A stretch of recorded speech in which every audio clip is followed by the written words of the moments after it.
Hello दोस्तों, आज मैं द सॉलिड स्टेट के पार्ट 2 पढ़ाने जा रहे हैं।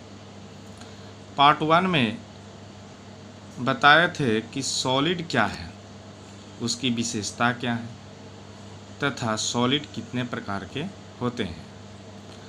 आज हम आप लोग को पार्ट 2 में समदैशिकता और विषमदैशिकता के बारे में बताएंगे। समदैशिकता, ठोस के भौतिक गुणों के मान किसी ठोस में अलग अलग दिशाओं से ज्ञात करने पर यदि ये मान समान आता है तो उन्हें समदैशिकता कहते हैं, और यदि ये मान समान नहीं आते हैं तो उन्हें हम विषमदैशिकता कहते हैं।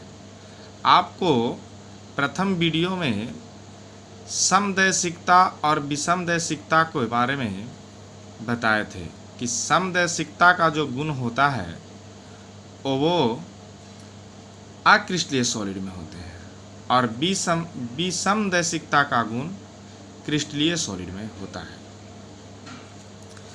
आगे हम लोग देखेंगे कि आंतरिक बलों के आधार पर क्रिस्टल ठोस को कितने वर्गों में बांटा गया है। तो आंतरिक बलों के आधार पर जो क्रिस्टलीय ठोस है उसे 4 वर्गों में बांटा गया है। पहला धात्विक ठोस या क्रिस्टल, सहसंयोजक ठोस क्रिस्टल, इसको नेटवर्क ठोस भी कहते हैं, आयनिक ठोस या क्रिस्टल, या आणविक ठोस या क्रिस्टल। आप लोग क्लास 11th में केमिकल बॉन्डिंग में पढ़े थे कि बॉन्ड जो होता है वह 4 प्रकार का होता है।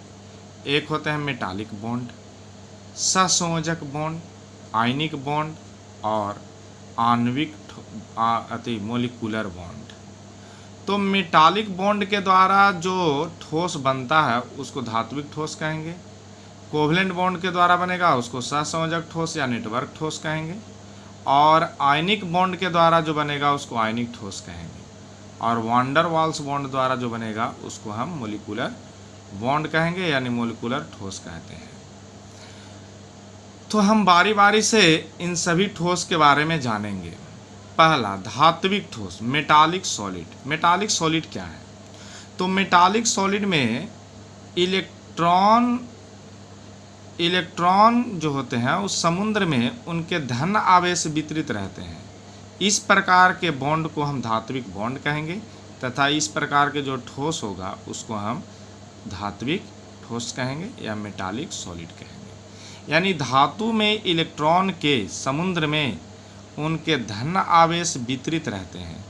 इस प्रकार के बॉन्ड को हम धात्विक बॉन्ड तथा ठोस को हम धात्विक ठोस कहते हैं। आगे हम लोग देखेंगे कि धात्विक ठोस के क्या विशेषता है तथा इसके क्या गुण हैं।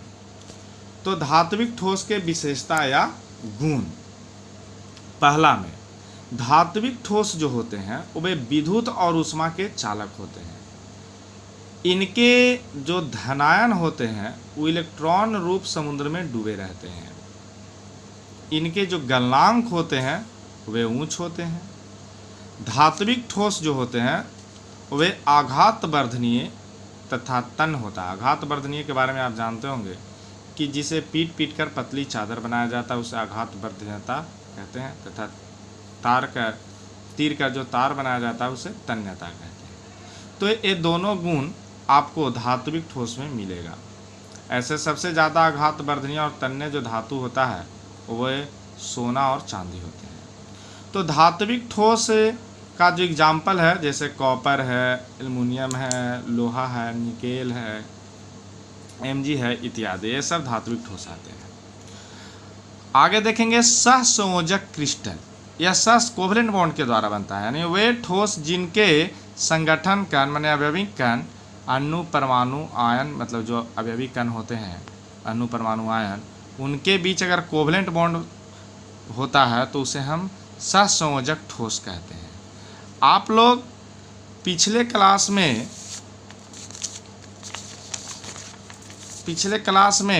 कंस्टिट्यूएंट पार्टिकल यानी अवयवी कण के बारे में पढ़े थे कि अवयवी कण जो होता है उस सॉलिड में वह प्रबल आकर्षण बल द्वारा जुड़े होते हैं। अगर इन दो अवयवी कणों के बीच कोवलेंट बॉन्ड बनता है तो इस प्रकार के सॉलिड को हम सहसंयोजक ठोस कहते हैं। कोवलेंट बॉन्ड 3 प्रकार के होता है, एकल covalent bond, double covalent bond और triple covalent bond. Single covalent bond जो होते हैं 1 इलेक्ट्रॉन के शेयरिंग के कारण बनता है। डबल कोवलेंट बॉन्ड जो होता है 2 इलेक्ट्रॉन के शेयरिंग के कारण बनता है। और ट्रिपल कोवलेंट बॉन्ड जो होता है वह 3 इलेक्ट्रॉन के शेयरिंग के कारण होता है। यानी जब 2 तत्व अपने इलेक्ट्रॉन के शेयर करते हैं, जैसे एक कार्बन है तो कार्बन के और हाइड्रोजन के बीच 1 इलेक्ट्रॉन की शेयरिंग होती है, तो इस शेयरिंग होने के कारण जो इसके बीच एक बॉन्ड बनता है, इस बॉन्ड को हम कोवलेंट बॉन्ड कहते हैं। अब देखेंगे कि कोवलेंट बॉन्ड होता है किस में, तो ग्रेफाइट में होता है, हीरा में होता है, इस सब में SiC में होता है, SiO2 में होता है, इसमें कोवलेंट बॉन्ड बनते हैं, इसीलिए इसे हम सहसंयोजक ठोस कहते हैं। अब देखेंगे कि सहसंयोजक ठोस के क्या क्या गुण हैं। तो पहला में देखेंगे कि इनके जो गलनांक और क्वाथनांक होते हैं सहसंयोजकों क्रिस्टल का, वे ऊंच होते हैं, ये अत्यंत कठोर होते हैं। लेकिन ग्रेफाइट एक ऐसा सहसंयोजक क्रिस्टल है जो मुलायम होता है। ये विद्युत के कुचालक होते हैं, लेकिन ग्रेफाइट इसका अपवाद है, यह विद्युत के सुचालक होता है। ये सभी विलायकों में भी अविलेय होते हैं। आगे हम लोग देखेंगे आयनिक ठोस। तो आयनिक ठोस क्या है? तो आयनिक ठोस इनके अवयवी कणों घनायन तथा ऋणायन होते हैं, जिनके मध्य प्रबल वैद्युताकर्षण बल होता है। जैसे आप देख रहे हैं कि NaCl जो है, तो NaCl में Na को तोड़ेंगे तो Na प्लस आएगा और Cl माइनस आएगा। तो इन दोनों के बीच बॉन्ड जो बनता है और बॉन्ड बन के जिस क्रिस्टल का निर्माण होता है उसे हम आयनिक क्रिस्टल कहते हैं। जैसे NaCl, KCl, KBr, ZnS, AgCl2, K2SO4, ये सब आयनिक क्रिस्टल है। अब देखेंगे कि आयनिक क्रिस्टल में यानी आयनिक ठोस में क्या क्या गुण होते हैं। तो ये दृढ़ होते हैं, यानी इसके अवयवी कण आयन होते हैं। सबसे बड़ा गुण ये है कि इसके अवयवी कण क्या होता है? आयन होते हैं, यानी घनायन और ऋणायन होते हैं। इसकी चालकता ऊंच होती है। इनके आयनों के मध्य प्रबल वैद्युत आकर्षण बल होता है। इनके गलनांक और क्वाथनांक ऊंच होते हैं। ये ठोस अवस्था में, पांचवा है कि ये ठोस अवस्था में विद्युत के कुचालक तथा पिघली हुई अवस्था में यह विद्युत के सुचालक होते हैं। ये आपका 5 गुण है आयनिक ठोस के। आगे देखेंगे आयनिक ठोस कितने प्रकार के होते हैं।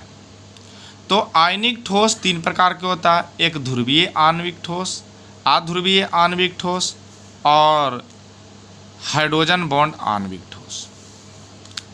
तो ध्रुवीय आणविक ठोस यदि 2 भिन्न विद्युत ऋणात्मक तत्वों को आपस में सहसंयोजक बॉन्ड द्वारा जुड़ा हो या जुड़ा रहता हो तो उसके अणु ध्रुवीय हो जाते हैं, जिससे द्विध्रुव डायपोल का निर्माण होता है और इन डायपोल अणुओं के मध्य एक स्थित वैद्युताकर्षण बल लगता है, जिसे हम ध्रुवीय आणविक ठोस कहते हैं। वैसे ठोस को हम ध्रुवीय आणविक ठोस कहते हैं। जैसे HCl, तो HCl के बीच ध्रुवीय बंधन बनता है, ये 2 असदृश परमाणुओं के बीच बॉन्ड है। SO2, HN3 इत्यादि। फिर है आपको नन पोलर सॉलिड यानी अध्रुवीय ठोस। यदि समान तत्व वाले अणुओं में ध्रुवन नहीं होता है तब उनके अणुओं दुर्बल वांडर वाल्स बॉन्ड से आकर्षित रहता है, इन्हें अध्रुवीय ठोस कहते हैं। जैसे H2, Cl2, I2 इत्यादि। अब हम लोग देखेंगे हाइड्रोजन बॉन्ड आयनिक ठोस। यह ऐसे ठोस है जिसके अणुओं के मध्य हाइड्रोजन बॉन्ड उपस्थित रहते हैं तथा हाइड्रोजन बॉन्ड आयनिक ठोस कहलाता है। जैसे आप देख रहे हैं ठोस H2O, बर्फ, ठोस NH3HF इत्यादि, ये सब जो है आपका हाइड्रोजन आयनिक बॉन्ड के अंतर्गत आता है।